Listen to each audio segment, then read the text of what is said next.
You are listening to the Horse Radio Network, part of the Equine Network family.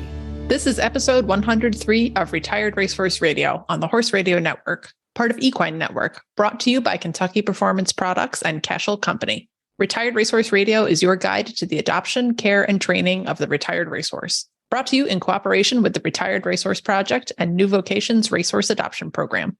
On today's show, we're joined by Justine Griffin, co-host of Heels Down Happy Hour, where she talks about her makeover horse, Warfeather, and what she's most looking forward to. We introduce our second round of Making the Makeover series riders, Clare Mansmann and Jesu, and we wrap up with Leandra Cooper from New Vocations, who will bring you our adoptable horse of the week. Stay tuned.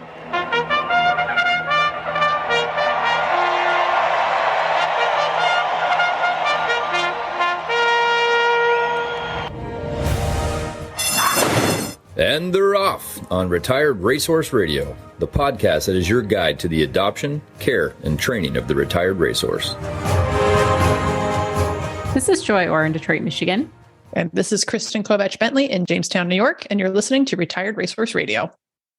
Kristen, I feel like I've had a second Christmas, but not necessarily because I wanted to.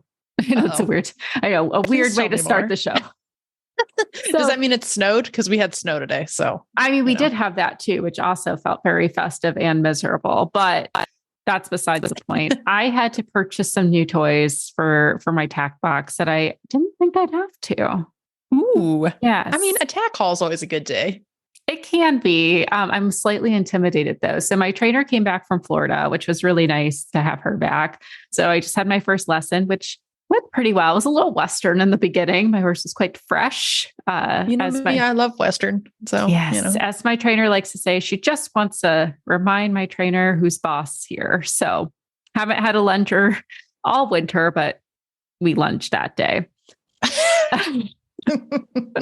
She was interesting, but it was actually a really good lesson. But the things my trainer brought up was we might not have the right bit, which is always a good reminder.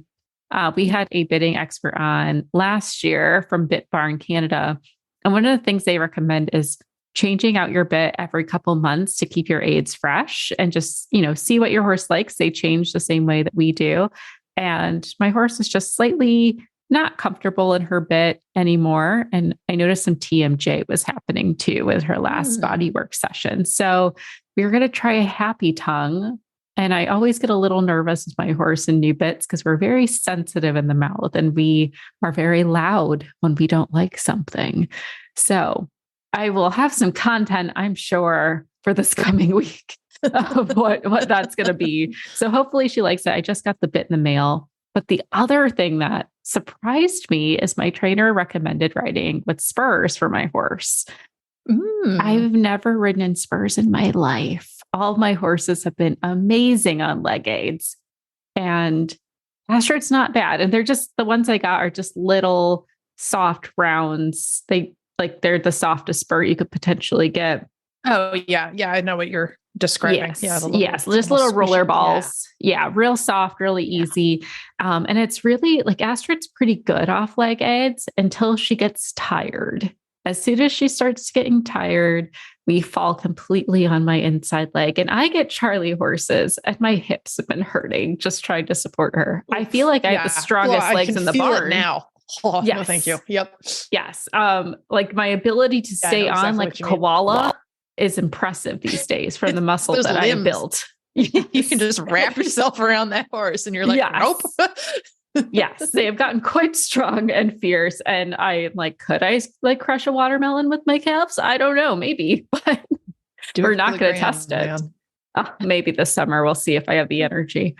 But for my own well-being, my trainer recommended, since my leg is now very still, I have a quite quiet leg, that we're going to try the spurs. And I'm very scared, but we're going to try them. You're going to be okay. Because you just said you have a good quiet leg, and that's key, right? Like Eric had to earn his spurs like an old-fashioned knight, because I was like, you can't just go pounding away with them spurs on. You got to keep your leg quiet and show me that you know your aids first. So yeah, spurs are just graduating up to the next level.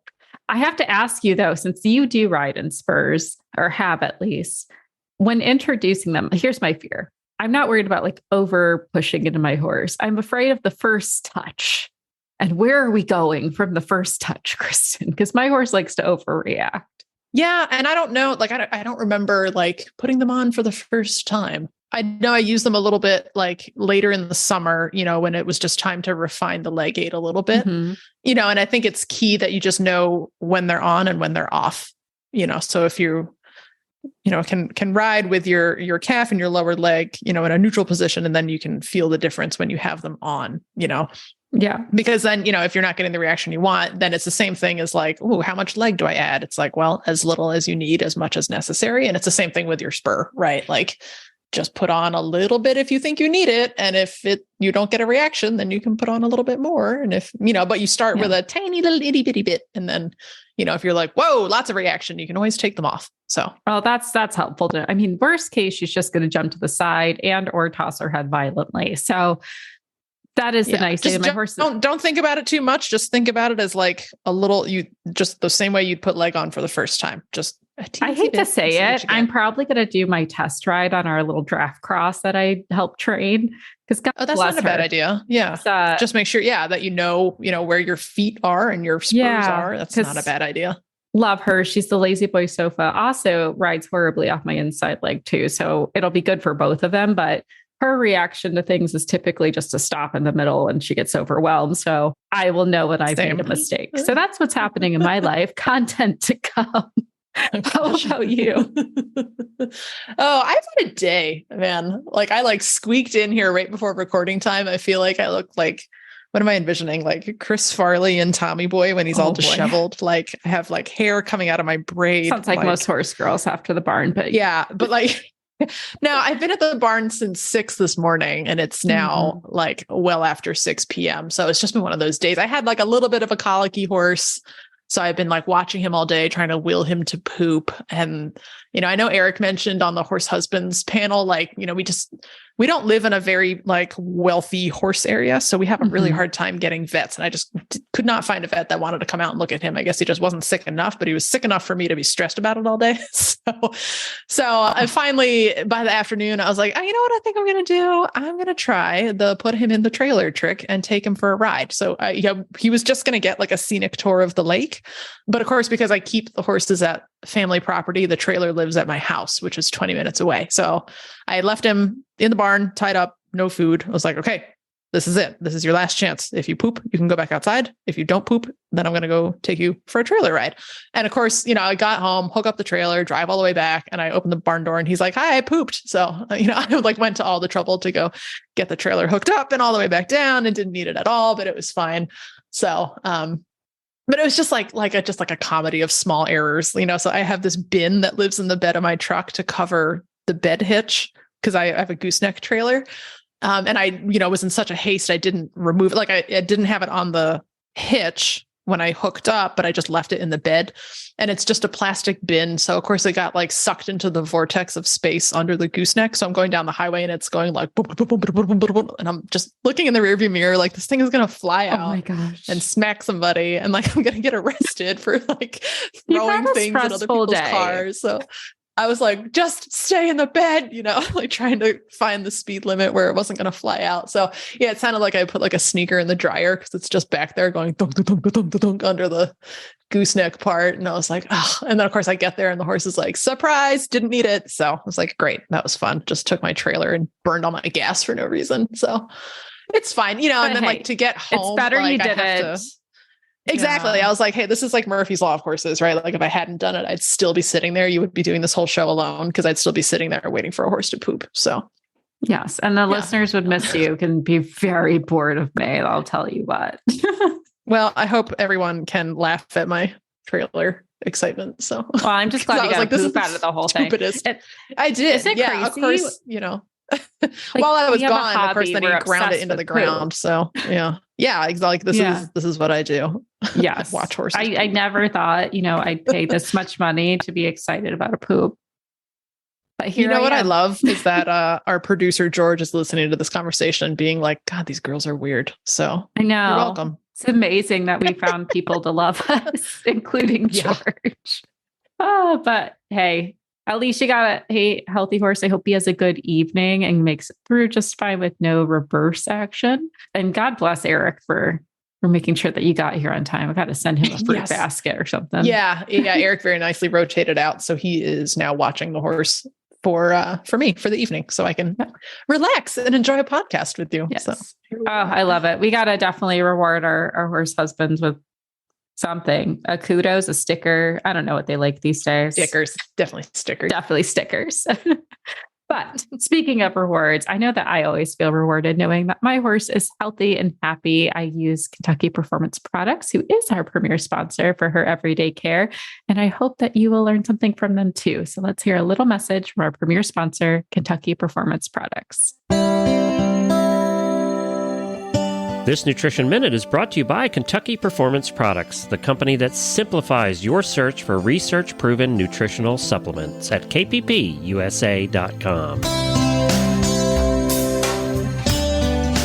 If you've ever had a horse with diarrhea, you know what a frustrating problem it can be. Finding an ingredient that works to dry up the diarrhea becomes a high priority. It turns out that researchers have found one, a yeast called Saccharomyces boulardii. It has been proven to improve and halt episodes of diarrhea. It supplies specific nutrients to the lining of the small and large intestines, and these nutrients promote healing of irritated tissues. It also supports improved starch and sugar digestion in the small intestine, reducing the opportunity for imbalances to occur in the hindgut. Nalox Advanced, made by Kentucky Performance Products, contains Saccharomyces boulardii, along with a blend of fermentation solubles and stomach buffers. Nalox Advanced is recommended for horses of any age that are suffering from diarrhea. It also supports a healthy digestive tract in horses at risk for gastric or colonic ulcers, such as performance horses or any horse that is constantly on the go and exposed to stressful situations. For best results, Nalox Advanced should be fed on a daily basis. This Nutritional Minute has been brought to you by Kentucky Performance Products. You can find all of their terrific products at kppusa.com.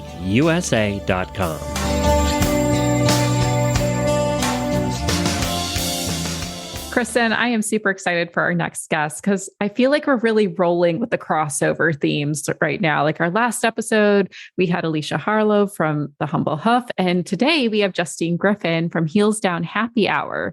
Welcome to the show, Justine. Hey, everybody. Thanks for having me. Thanks for joining us. Well, this is super exciting. I'm a huge fan of your podcast, so it's great to have you on. And what's even more exciting is you're going to be a part of the Thoroughbred Makeover this year. Yeah, fingers crossed. We've still got time for things to blow up spectacularly, but all systems go for now. I'm very excited. Well, we're always hoping for the best for everyone to make it. We know horses like to be horses and we can't put bubble wrap around them all the time, but it seems like you're making some progress with your horse. But before we dive into Warfeather, what made you want to participate in the makeover this year? That's a great question. And I'll try to be succinct here because it's a long-winded story. But for those listeners who are familiar with Heels Down Happy Hour, I am an amateur rider. I've dabbled in almost all the English disciplines, and I have a 11-year-old thoroughbred gelding who is unraced, Magic Mike, who is my heart horse. I love him dearly.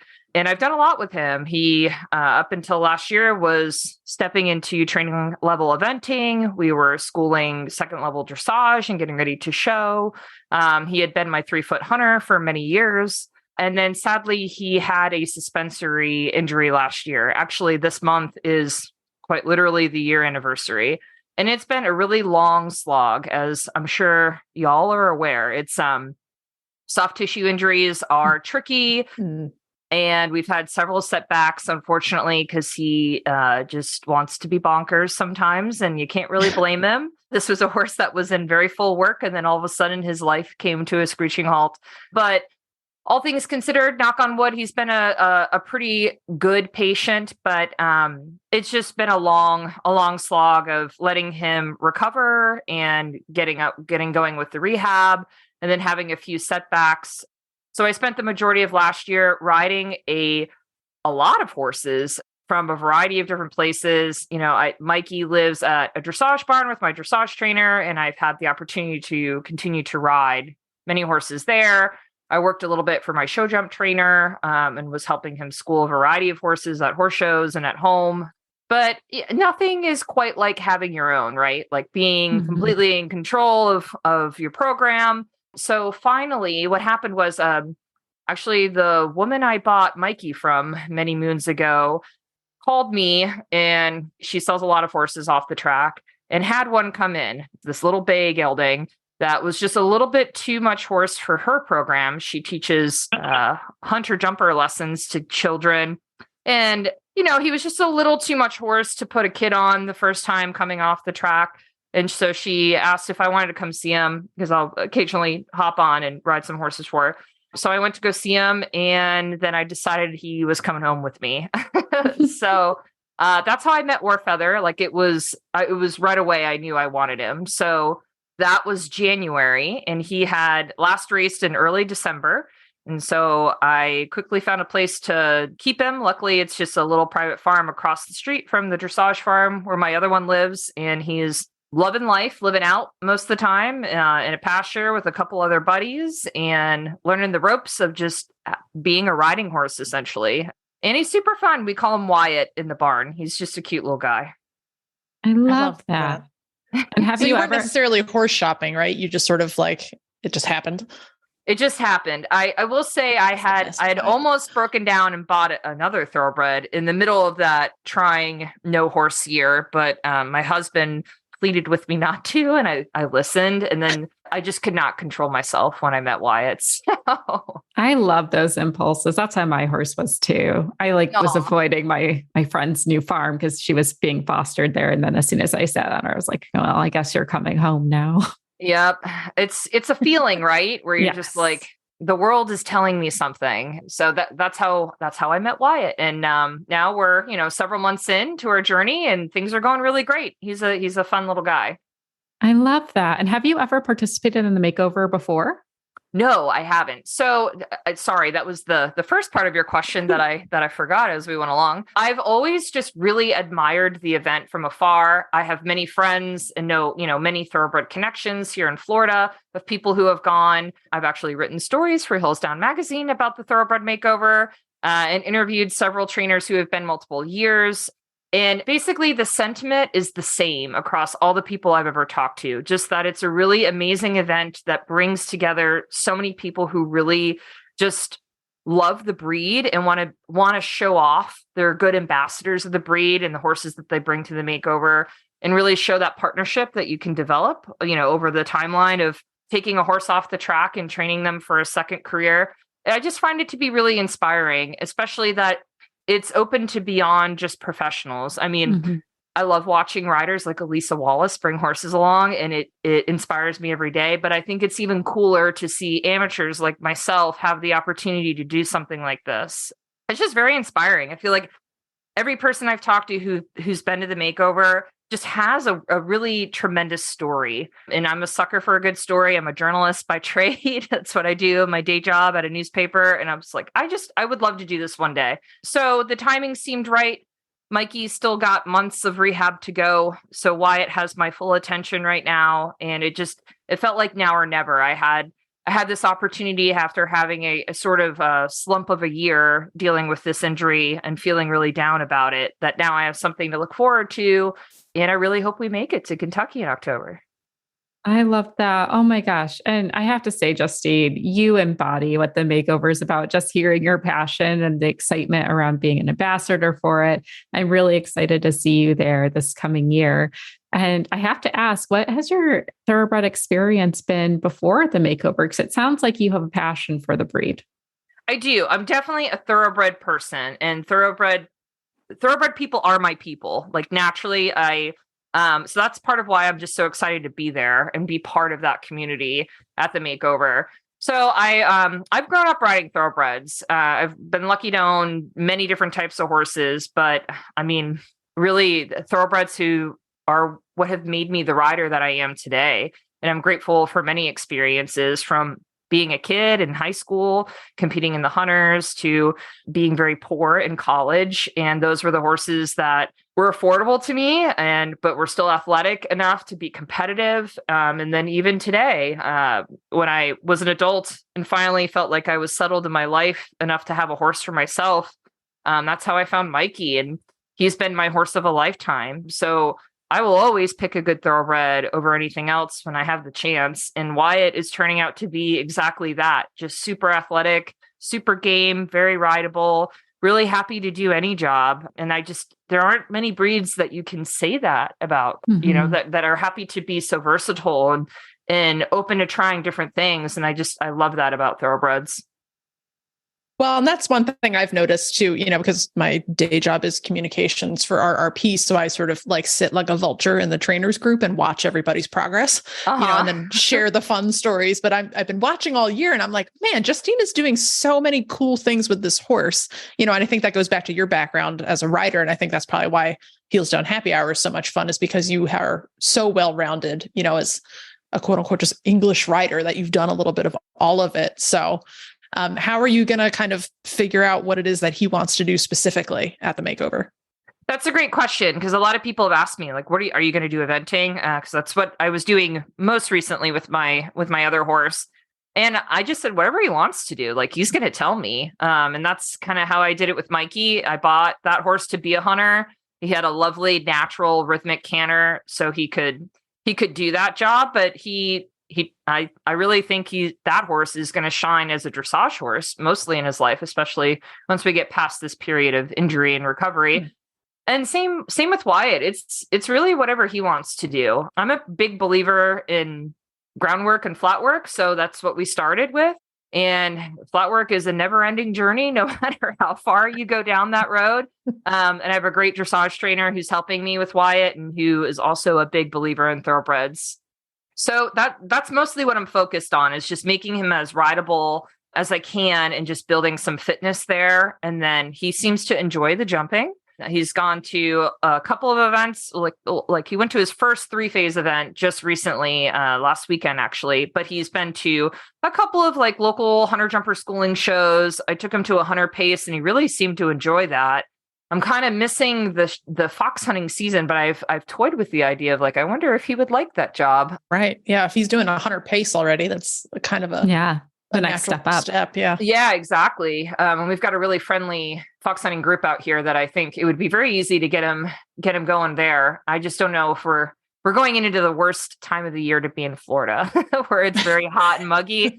So a lot of that stuff slows down. But so for right now, my strengths are eventing and dressage. So that is ideally in my brain what I think we'll end up doing, but who knows? I really want to leave the door open to him and for him to tell me what he wants to do and what he enjoys doing the most.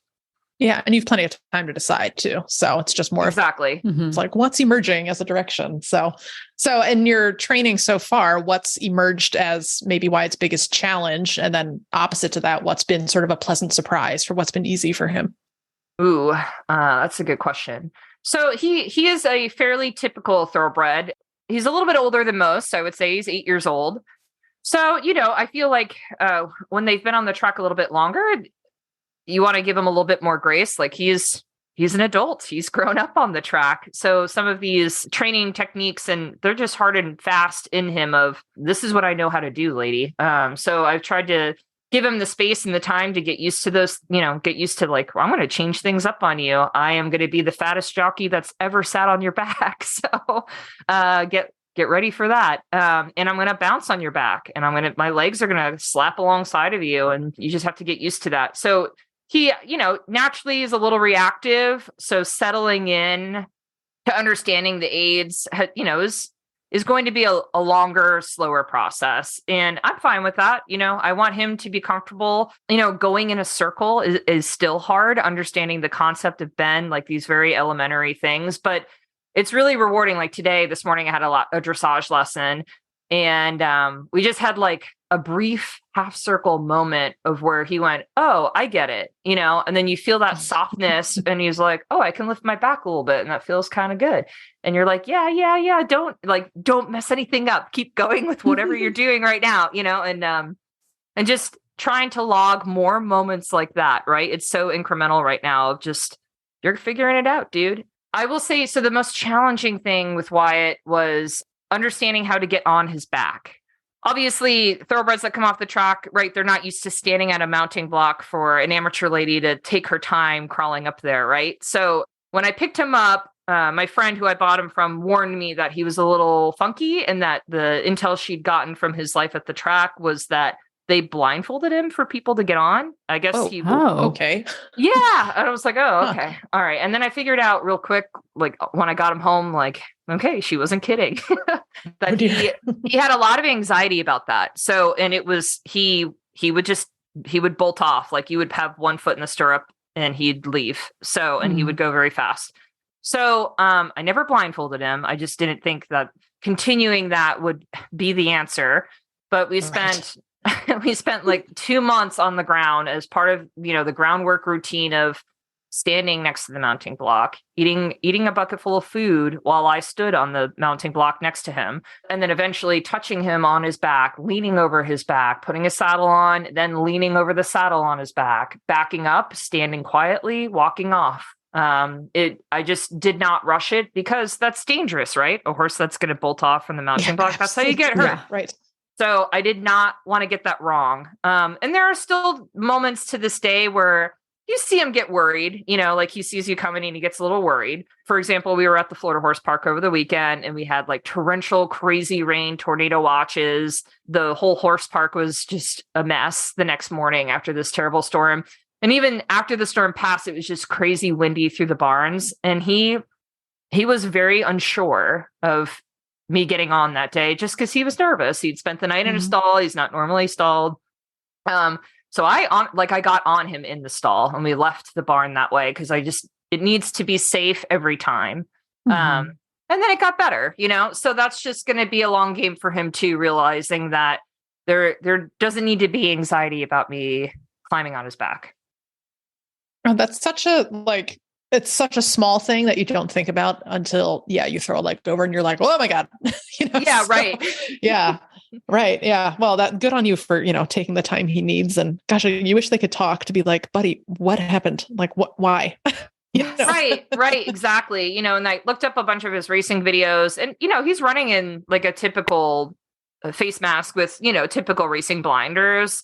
So actually when I did start him, I bought the little Dion makes them. They're like for show jumpers and they're very small in comparison, little blinders. And just to see if that would help him, like if that felt familiar. I really can't tell you if it did. I no longer use them, but trying to emulate the experiences he was used to. So that wasn't just quite so jarring. Yeah, exactly. Yeah.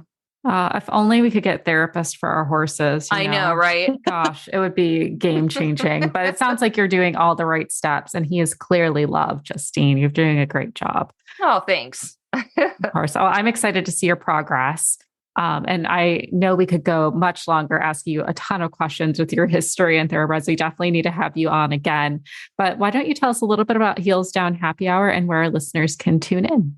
Sure. So I'm actually here with you guys with a glass of wine because it wouldn't be Heels Down Happy Hour without a cocktail. Cheers.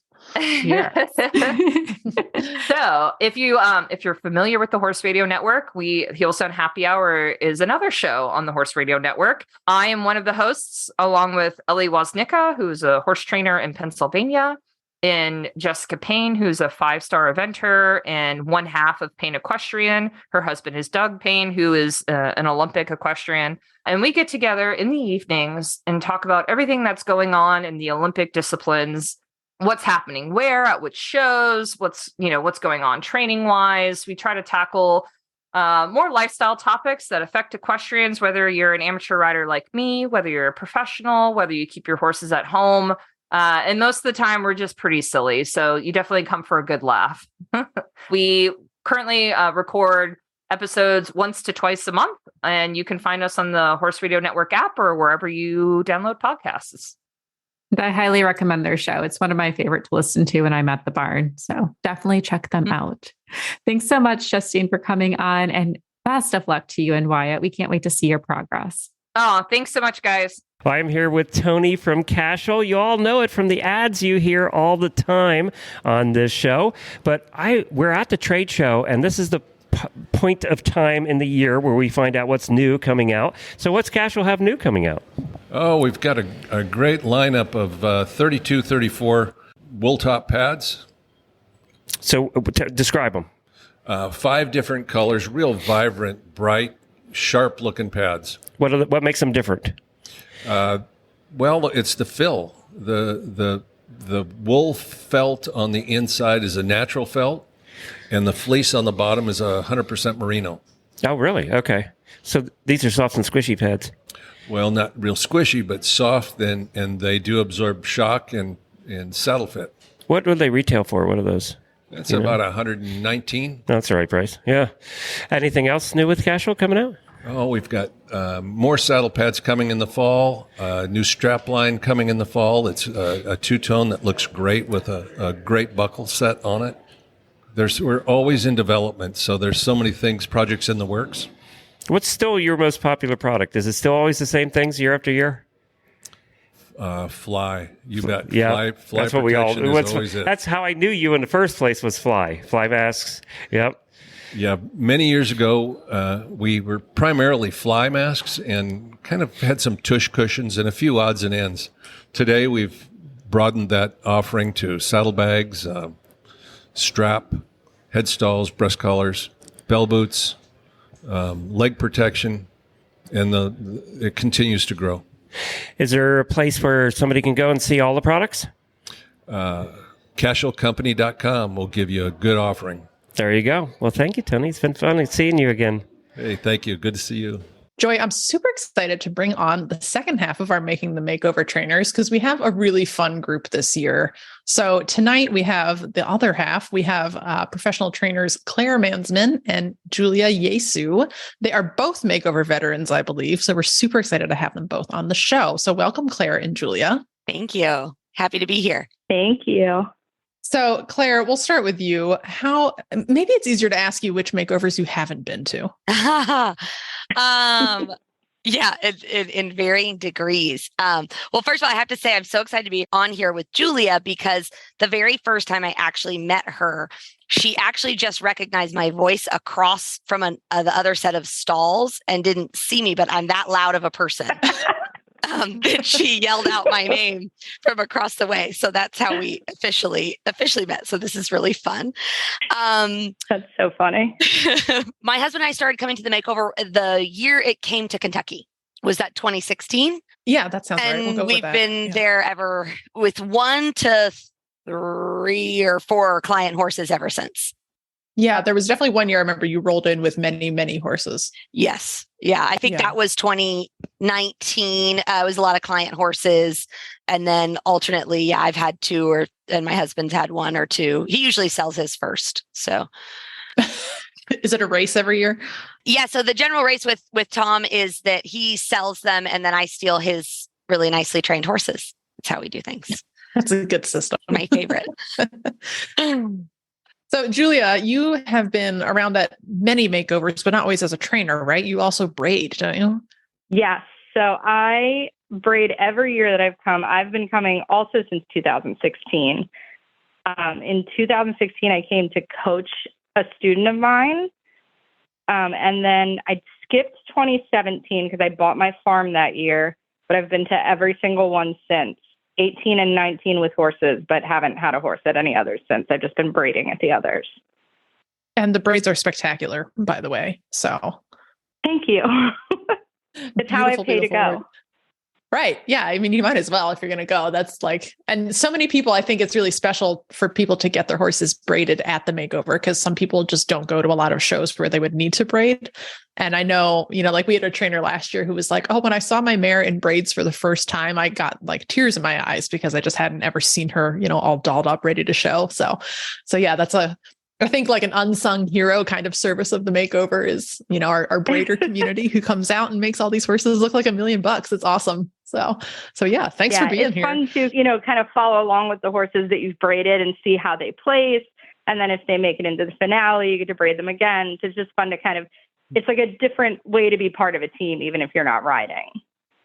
Yeah, that's so cool. Yeah, because you're part of the team because, it really does take a village at the makeover to get a horse into the ring, like let alone the whole process of preparing them the 10 months prior, all the little bits and bobs that go into getting into the arena. So yeah, you're very much a part of everyone's team. So that's awesome. So Claire, tell us about, so Claire and I go back a ways because Claire was a very nice mentor to me the year I did the makeover in 2018. And let's see, I've been to Claire's place a couple times and now Claire and I have dogs who are cousins. So that's a fun fact. Worst best dogs. Yeah. Oh God, they're awful. So I know, from experience with Claire that you may not know which horse you're taking to the makeover this year, but tell us about the prospects that might be on your list. Yeah. And honestly, it's like a jack in the box. We have a lot of fun developing them along the way. We actually do have, it's probably the first time we have 2 horses that are qualified at our barn that theoretically we're each going to take. Now, I can't necessarily say which one of us will take which one. However, one of them is 15 hands. So it's probably going to be mine. That's probably not going to be Tom's. Yeah. I mean, he would ranch it. Don't get me wrong, because it is about 15 hands wide also. Oh, I don't know who tried to fit this thing in a starting gate. I'm pretty sure it got stuck on the way out. He is so cute. So we actually have a kind of a fun year, or an extra fun year this year. We actually already had a makeover horse. He already sold. Big gray gelding is stunning and lovely. But I laughed. He was big gray gelding. So that lasted 2 weeks. And then he has a new makeover trainer. And we came home from last year's makeover with a 3-year-old colt. And then the same connections called us about another 3-year-old this year. Well, so it was the one of them was a 2-year-old when we brought him home from Kentucky with us. And so I guess it's the year of the 3-year-olds. They are absolutely lovely.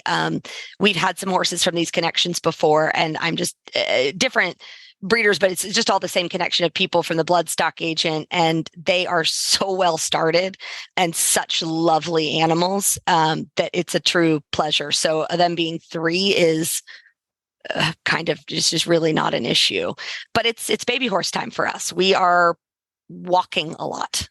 That's pretty much how it's going. But we have Fashion Money, and he is the 15 hands nearly pony, and Snapper.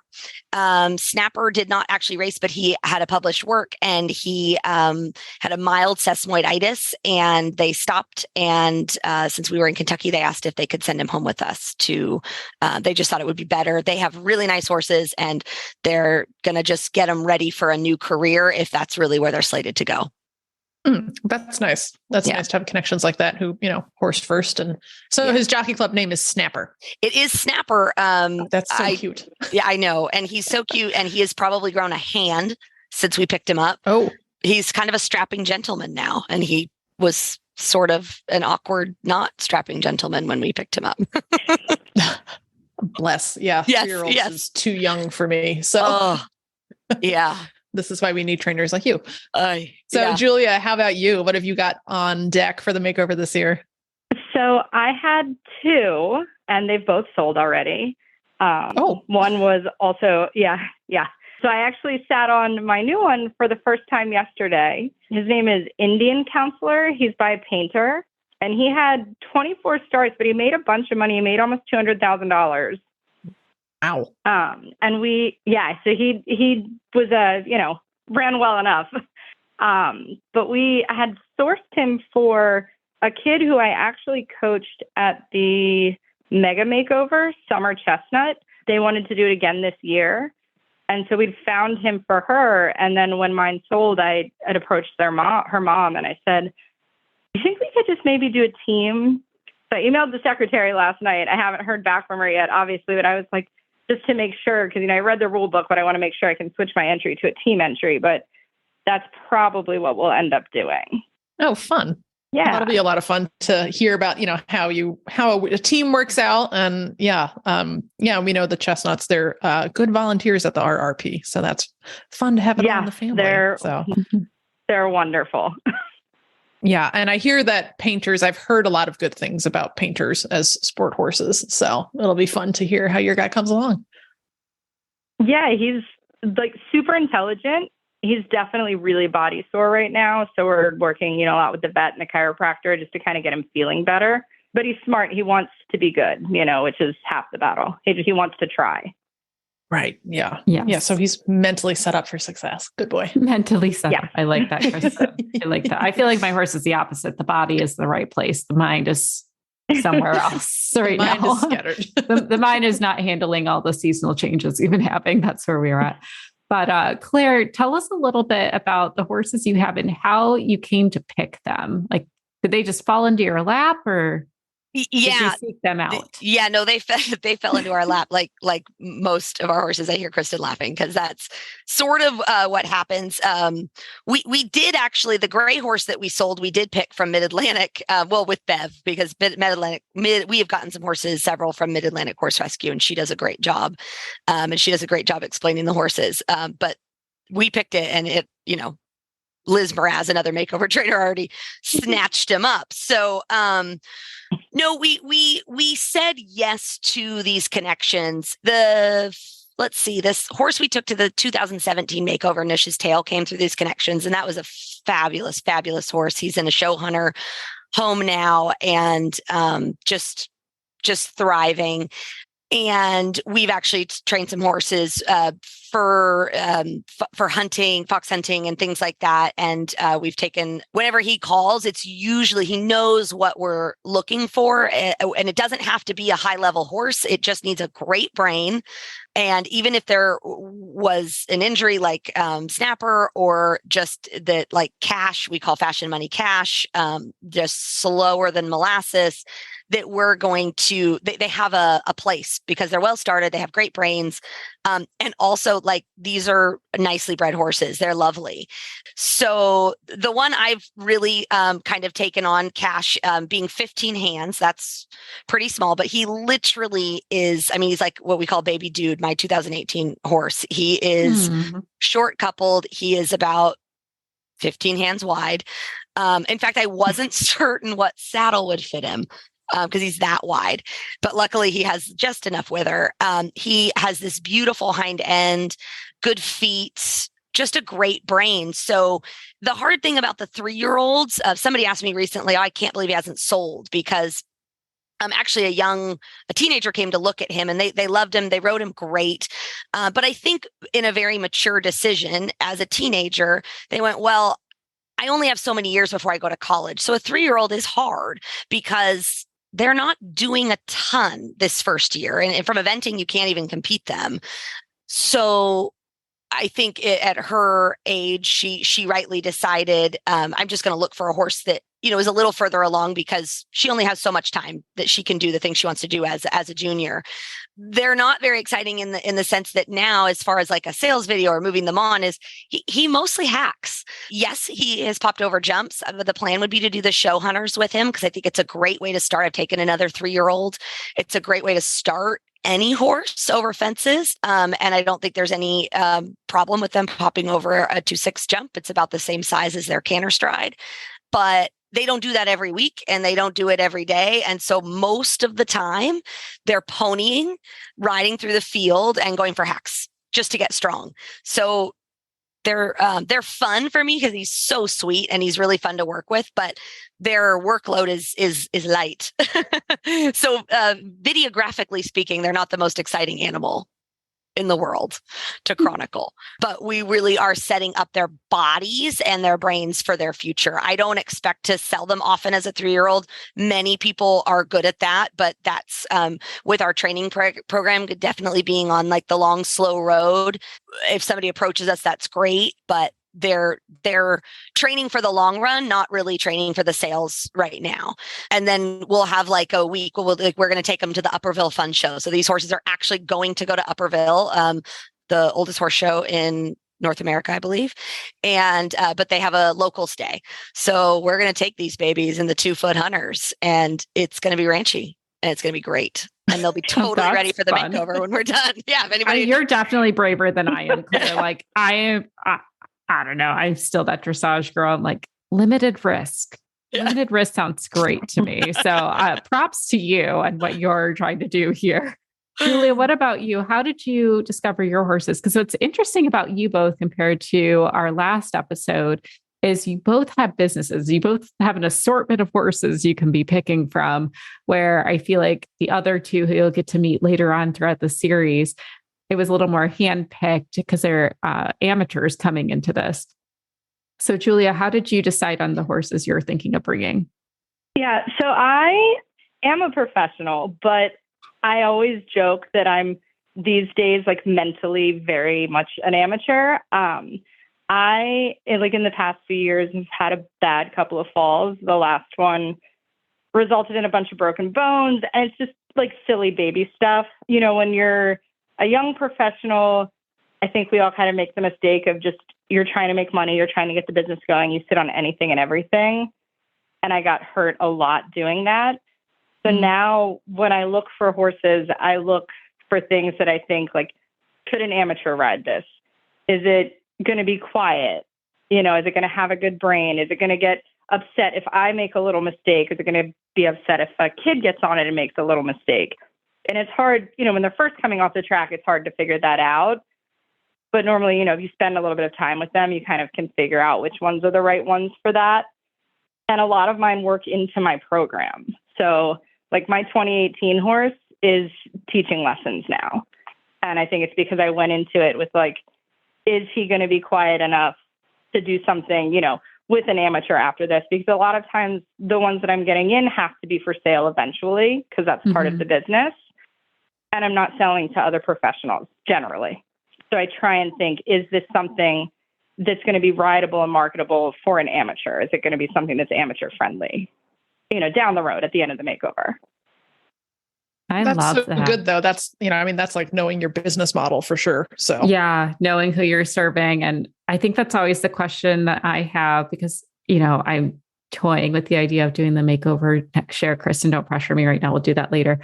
But I keep going back of what would I look for in a horse? And in my brain, because I'm an amateur, I would probably keep that horse or try to incorporate it into like a lease with someone that I know and trust. But when you're a professional, you have such a bigger pool to be looking at. You just have the skills to, I shouldn't say I don't have the skills. I don't have the patience or ability because I have another job that I have to do.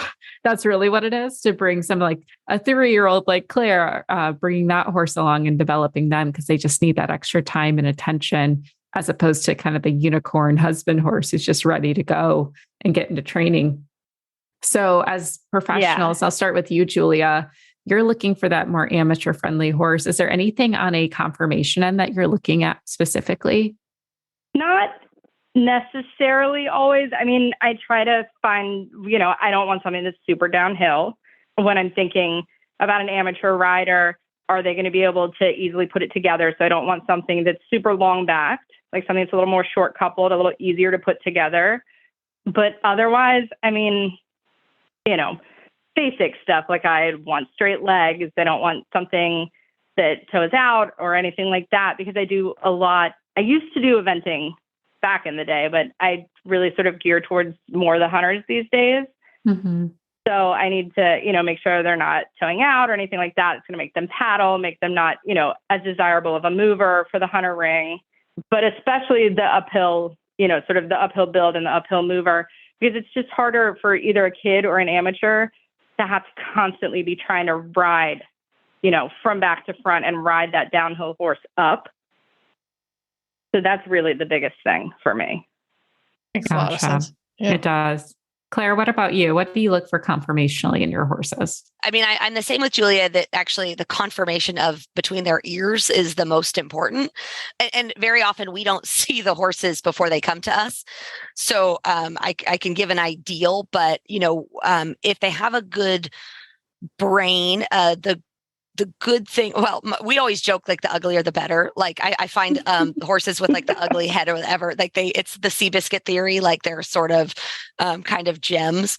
I will always, we will make something out of anything as needed. The great thing about our business is we have a background in really all of the English disciplines, but we are very immersed in hunt country. And so I don't want something that's, the hunt horse doesn't have to be put together. But you don't want it pulling down on you all the time. So that is, I love a horse that carries its own head. And then, obviously great clean legs are great, but I've seen some really phenomenal hunt horses that don't look great, but hunt like dreams. It's so I'm really more, it depends on what we're looking for, but we are mostly, if we're taking on a horse, it's either for a client. And so then it's going to be specific to what that client wants to do with the horse. Or if it's something we're taking on, one of the first things we do is look to see if we think they could hunt. They don't have to hunt, but that is if they are not as fancy or easy on the flat, if they're, just not maybe something that would take more time to develop with a show record. If they can hunt, whether it be with staff or in one of the fields, then they have a lot of value and they have a job, and they're outside of like major conformation flaws. Like, it's okay if they paddle. It's okay if they have a long back, all of those things. It gives a really good avenue for the, I guess I would say the imperfect horse, not that there's a perfect one, but that when they have that great brain and they're going to go do that job, that people will just, they absolutely love them because that horse takes care of themselves and takes care of the rider. I love that. That is interesting with working horses versus, purely show ring horses. Mm-hmm. Yeah. And I come from a ranch background where it's like, and yes, I happen to have horses that also do well in the show ring too, but it is nice to have ones like, but it can work. So it's fine, so cool. Well, ladies, where can people follow your journeys to the makeover? We'll start with Claire. So we do a pretty good job, Pacific Farms Incorporated on Facebook or Pacific Farms Inc. on Instagram. I try to keep up on both of those things. You will see a myriad of everything from a 2018 through every year and multiple years of client sources and ours of makeover horses. So I try to hashtag everything. And so it's intermixed with our current makeover horses and a couple of makeover events that we're going to do as well. So we hope to have everything chronicled on there and entice others to join the journey. And also intermixed with our weird dogs. And also the poodle pointers, the poodle pointer wars. Yeah, the poodle pointer wars shall continue. Yep. I love that. And Julia, where can Julia, we find how about you?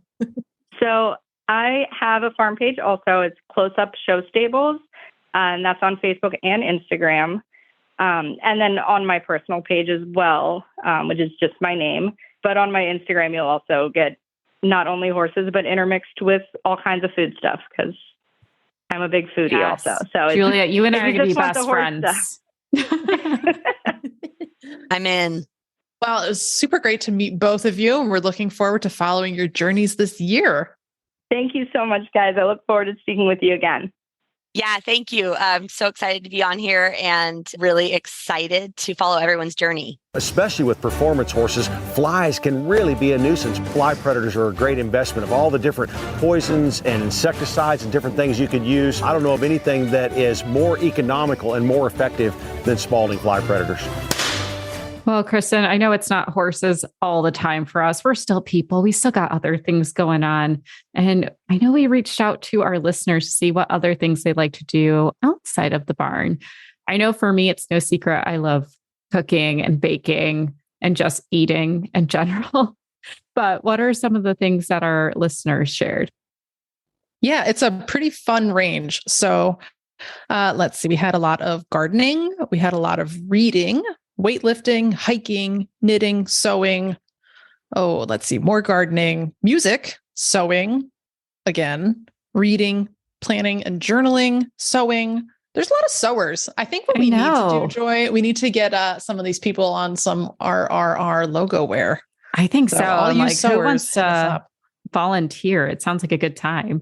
But also with the gardeners, can you all hit me up at some point? Because I have a lot of questions. I don't have like the greenest thumb. I wouldn't say I have a black thumb, but it's more like a yellow kind of sickly vibe for some of my plants. So I would, thanks. I know gardening is yours too, but I have so many questions on how to keep houseplants alive. And then we can talk about the outdoor things. I haven't graduated yet. I do have a question for Building Better Hunters on Instagram. They put in dinosaurs. So I'd really like to know what dinosaurs are as a side hobby. I have questions. So slide into our DMs and please explain the dinosaurs a little bit, because that sounds great. I know. It's like, is it collecting dinosaurs? Is it studying dinosaurs? Like, maybe it's paleontology, like digging up do you get bones? to go out and dig out? That'd be really cool. So I love learning what people do outside of horses, because I just love to remind people we're more than just horse people. It's a lot of us. I think it's important. It's important, I think, to be a well-rounded person. And then because I've definitely been there, right? Like I was in that phase in my life where I was like, horses, horses, horses, that's all I am. And I started to feel a little one-dimensional. And then, you realize like when you're that single-mindedly obsessed, if for whatever reason anything happens and you can't kind of get that fix, like you need to have other things going on in your life. So that's 100%. My 2 cents. Especially when the weather is crummy like it is today. So thanks all for sharing. Sure. Make sure to follow us on Retired Racehorse Radio on Facebook and Instagram. And as always, we appreciate every time you share a little bit about yourself with us. If you have been listening to all of our content about the Thoroughbred Makeover and wishing that you had got involved, don't worry, because there is still late applications open.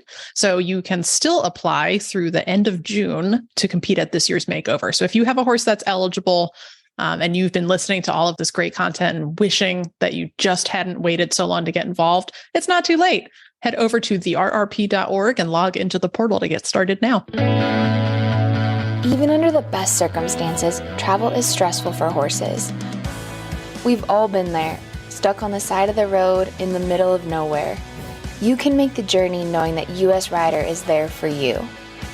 Get peace of mind on the road with US Rider's nationwide 24/7 roadside assistance coverage for both you and your horse.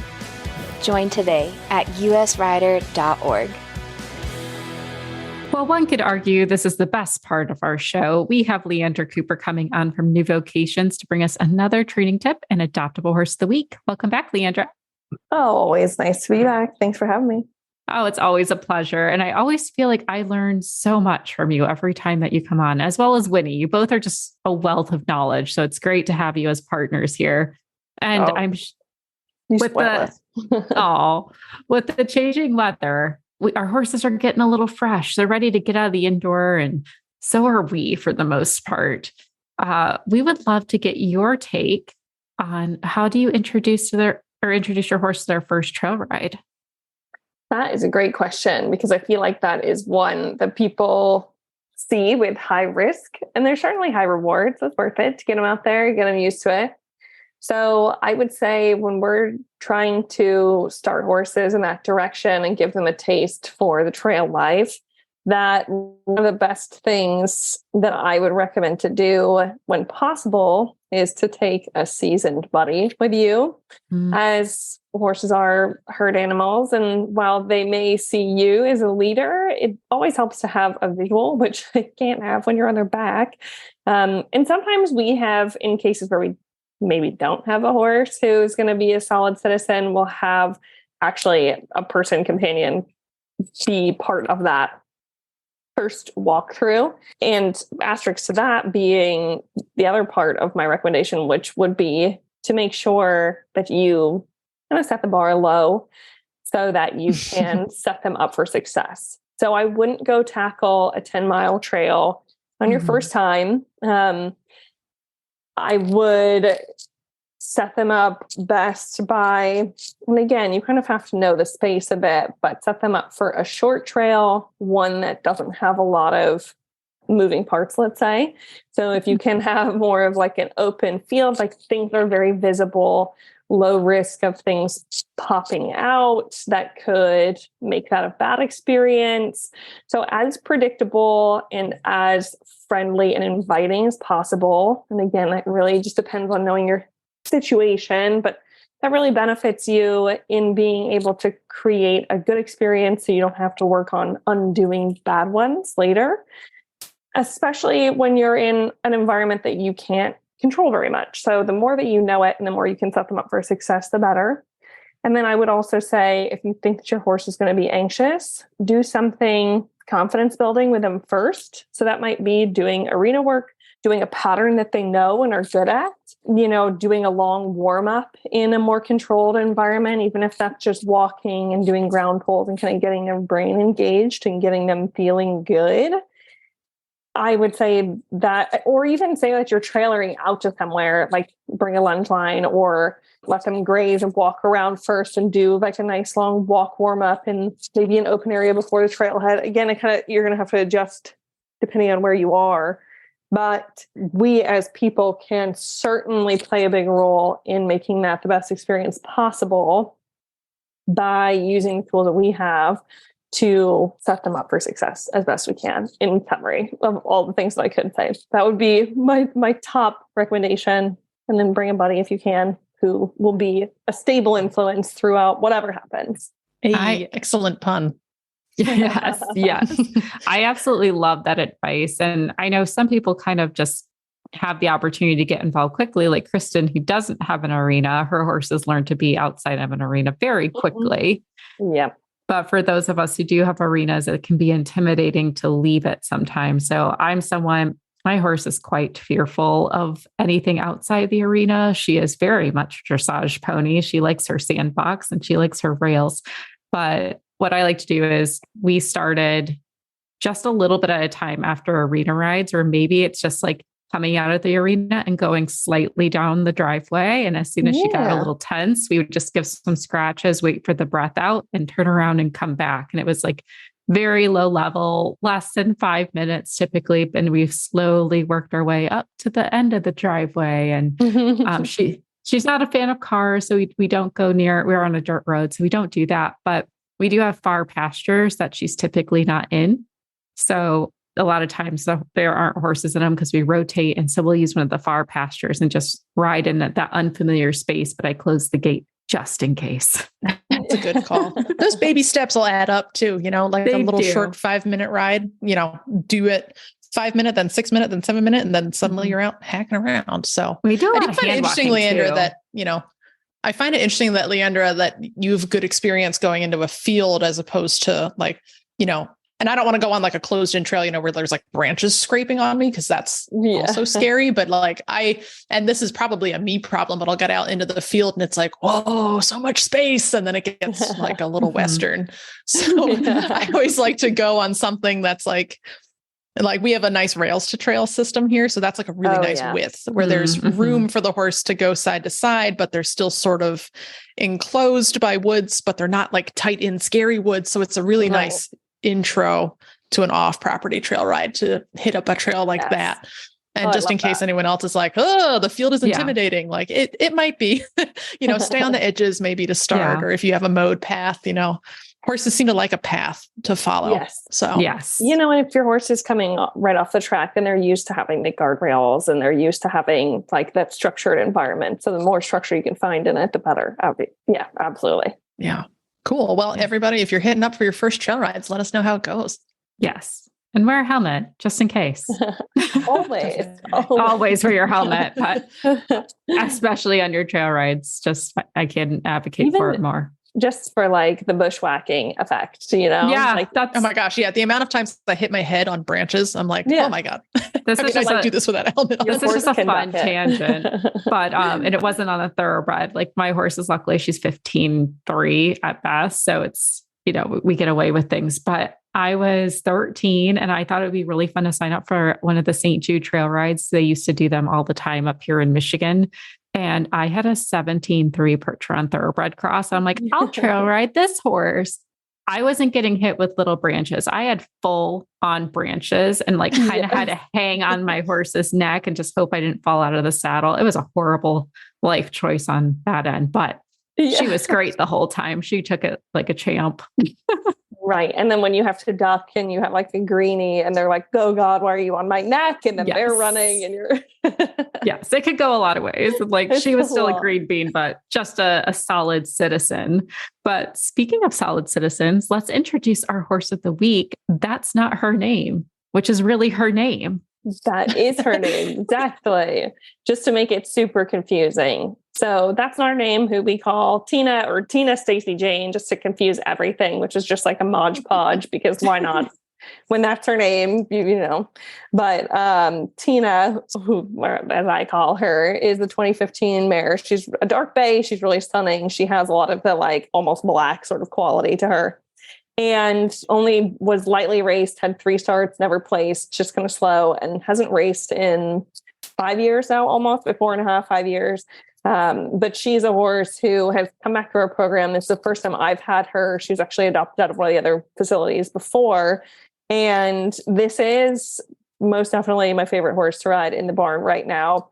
And I'll say that also with the grain of salt that I have a very sort of particular type in this, and not everybody will appreciate a horse like her, which is also another reason I like to highlight horses like this, because for the right person, this is like the absolute dream horse. And then for somebody who's maybe easily intimidated, or when a horse is more sensitive, which she is, she's kind of like a Porsche. Like she need very little, like you can think trot and she'll trot, and beautifully, like she engages her hind end and all the energy comes up and she's right there. But if that, you know, on demand power could potentially intimidate you, she is absolutely not the horse for you, because she also is just like overwhelmingly eager to please in that way, where she's like, all right, I got it. All right, I got it. So I could see this horse going in a bunch of different directions, but she is so brave. She is so driven. She's such a hard worker that I think in the right home, she's going to be like the ultimate superstar. But we also have seen her with different riders kind of look for that leadership, not get it, and get frustrated. And then in that case, she's like not shy to show her agitation, where she'll be like, fine, then we'll just canter. And they're like, well, I couldn't get this horse to walk calmly, but we cantered a lot. But then I think because I have that kind of alpha mare persona and love this type, where you can still have your leg on them, but not be like asking for more. She kind of wants that contact, but it needs to be like, you're driven together to do things. Like this horse will go over anything. Like I said, it's like telepathy, right? Where you like would die for a horse like this, because you're literally like, you think what you want and she will do it, and she will do it with enthusiasm. And I absolutely love this horse. So fine, Leandra, just send her up to my barn. It's fine. I hear your pleas for me to take her. That's exactly what I was aiming for. So good. And then Tina, when she came back, of course, when anybody sees the pictures online, will notice that she has very minimal tail left at this point. My understanding is that she had burrs in her adventures there, and instead of sorting them out, the tail was cut. So this will be a process of growing. But I still joke that you could probably attach like ribbon and streamers to her tail and she would love it. Like this horse is she's going to have a massive glow up soon. Like I can't wait to see. Like her face is stunning. She's got, like you said, that black, almost full black look, but you know, she's a bay. She's got the little dapples on her hind end. But she's got that beautiful, beautiful chrome on her face. And that's what I love about a dark horse, with just a little bit of chrome just to show off the features. And she's just got this delicate look, but her body is muscular. Like I see her as a beautiful hunter or show jumper. She would probably be a stunner in the dressage ring. Exactly. You could see her doing so many things, and she's round. So you could, you know, like you could put a Western saddle on her and not feel like it's going to fit inappropriately, and then she could I could see her being like, let's go get these cows. So many different things for this horse. She's really neat, but especially now that she's shutting out and we're seeing the kind of sexy coat come out. And she dapples up really nicely. Like I was lunging her today and I was like picking my own jaw up, being like, is somebody filming this? Because she'll flick her toes and she moves out and she arches her neck up, and she's just like stunning and definitely an eye-catching horse. So while she will not be for everyone, she's going to be a dream boat for the right person. Oh, I love it. Well, Tina, or that's not her name, as you'll find on the website, she is the crazy adoption fee of $2,500. But hey, she's going to be perfect. She's going to be worth more than that long term. She's going to be priceless. She's going to be fun. And she's like that great height of 16 hands, which I think is the right fit for most people long term. So I'm excited to see her future and where she ends up. If you're interested in checking her out, go to horseadoption.com, get your applications in, and check out all the other horses there. Leandra will be sure to help pick out the right one for you. Leandra, thank you so much for joining us. It is so appreciated. Oh, my pleasure. Thanks so much for having me. You can find our show notes and links to today's guests on the website at horseradionetwork.com. Like us on Facebook and Instagram. Just search for Retired Racehorse Radio. Follow us on Twitter at Horse Radio. I can be found on Instagram at The Horseback Writer and on Twitter at Kristen Kovach. My email is kbentley@therrp.org. You can find me on Instagram at MisfitMare, and my email is joy@horseradionetwork.com. Thank you so much to our sponsors, Kentucky Performance Products and Cashel Company, and to our partners, New Vocations Adoption Program and the Retired Racehorse Project. And don't forget to check out all the other shows on the Horse Radio Network, part of Equine Network, at horseradionetwork.com. Remember to set your goals high and love to learn from every ride. And always add more leg, but maybe not right away if you have spurs on. No, maybe not. Bye, guys.